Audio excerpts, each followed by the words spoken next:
Uma terceira característica do positivismo, e que decorre das outras duas.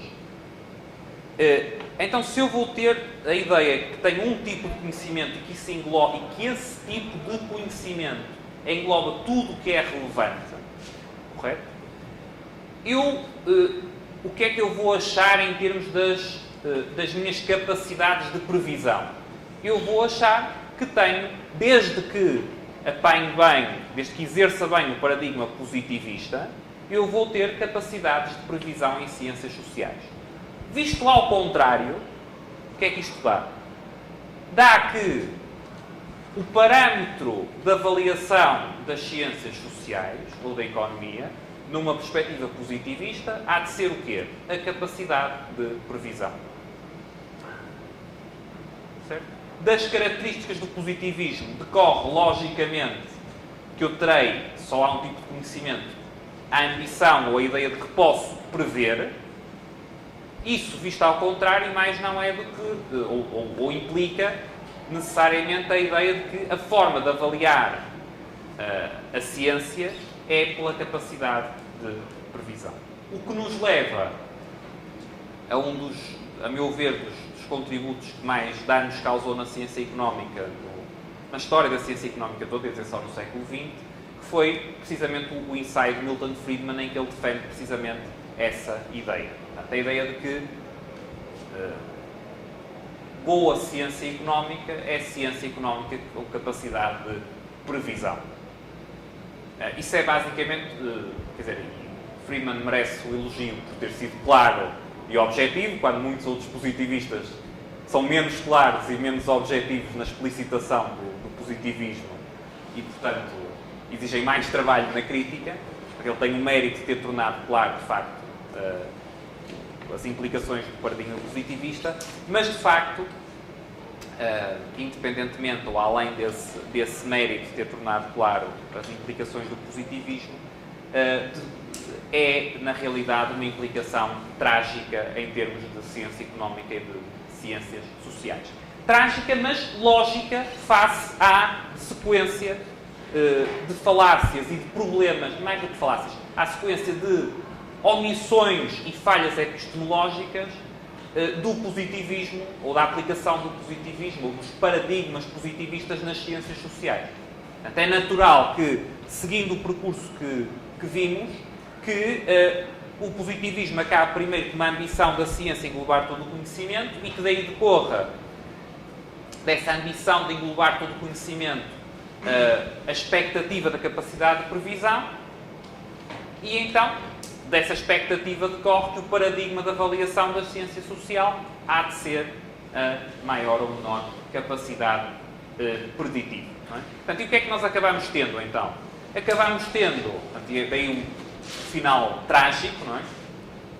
Em termos de implicações do positivismo, acabamos tendo as teorias concorrentes, os modelos explicativos concorrentes, avaliados precisamente por aquilo que, numa perspectiva austríaca, eles nunca podem fazer, que é fazer previsões de acontecimentos singulares, ultrapassando as limitações intrínsecas do próprio conhecimento científico. Até acabamos tendo os modelos avaliados, as explicações avaliadas, por precisamente aquilo que, numa perspectiva austríaca, nenhum modelo pode proporcionar. A previsão de eventos ou de acontecimentos singulares. Ora bem, e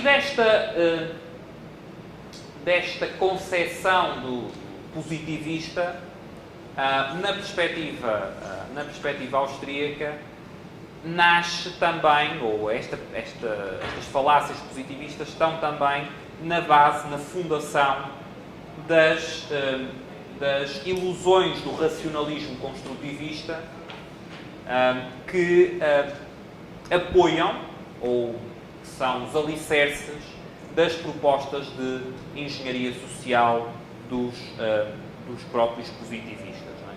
E como eu referi no início da sessão, a relevância principal desta crítica é precisamente, desta crítica ao positivismo, desta chamar a atenção para as limitações do conhecimento científico e para a utilização do conhecimento em sociedade, é perceber o tal fatal conceit que Hayek evidenciou. Portanto, perceber que na base da engenharia social positivista está precisamente uma ambição epistemológica, uma presunção epistemológica que não pode ser concretizada, que é impossível ser concretizada.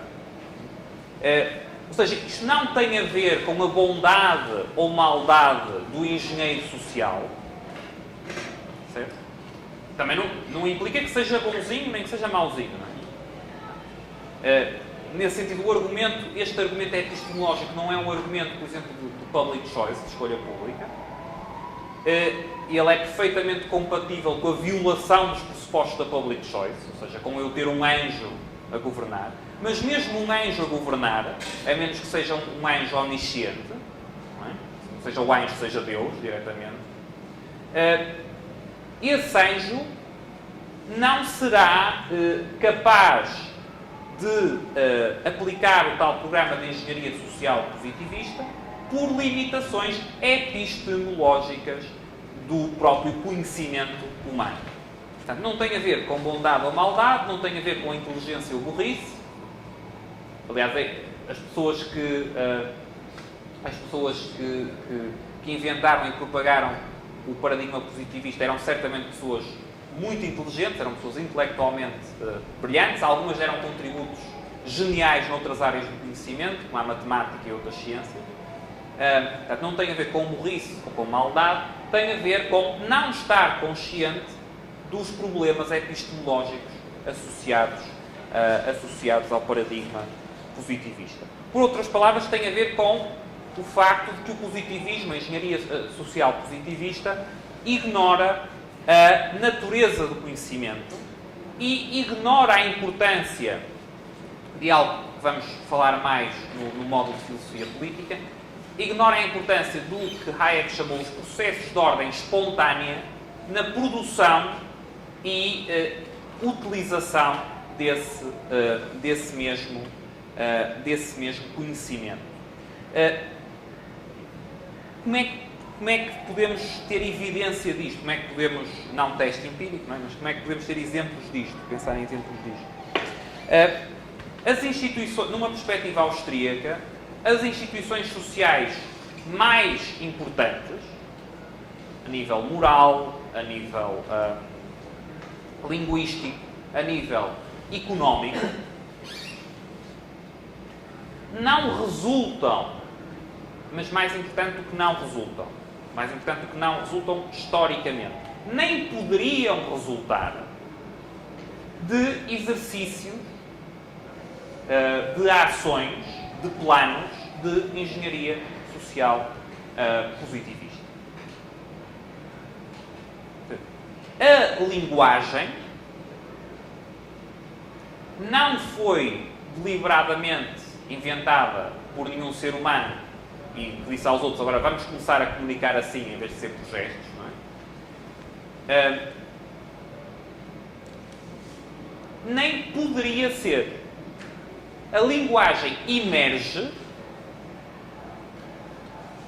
num tal processo que Hayek chama de ordem espontânea, em determinadas condições sociais e institucionais que permitem essa emergência e permitem essa evolução, mas não é algo que é racionalmente construído por um planejador. A mesma coisa, por exemplo, em relação à moeda. Agora repara, o facto das instituições sociais mais importantes resultarem de processos de ordem espontânea e não poderem ter sido desenvolvidas por processos de racionalismo construtivista, não quer dizer que não possam ser perturbadas ou até destruídas por processos de racionalismo construtivista. Ou seja, eu não poderia criar a linguagem, a instituição de linguagem, por via de um exercício de engenharia social. Mas eu posso ter exercícios de engenharia social que perturbem a evolução e o desenvolvimento e a utilização da instituição de linguagem. O que é que isto implica? O que é que isto acarreta? Qual é a consequência que resulta daqui? Daqui resulta que os exercícios de engenharia social motivados pelo paradigma positivista, em última instância, são incompatíveis com o que Hayek chama a grande sociedade, a Great Society, a sociedade de cooperação alargada. Ou, em termos popperianos, chamaríamos a sociedade aberta. Ou seja, a cooperação social alargada depende da possibilidade de termos essas instituições a emergirem e a desenvolverem-se, ou termos um enquadramento institucional que permite essa emergência e esse desenvolvimento, e de termos uma situação em que os exercícios de engenharia social positivista que são praticados não colocam em causa esse desenvolvimento e essa emergência e esse desenvolvimento.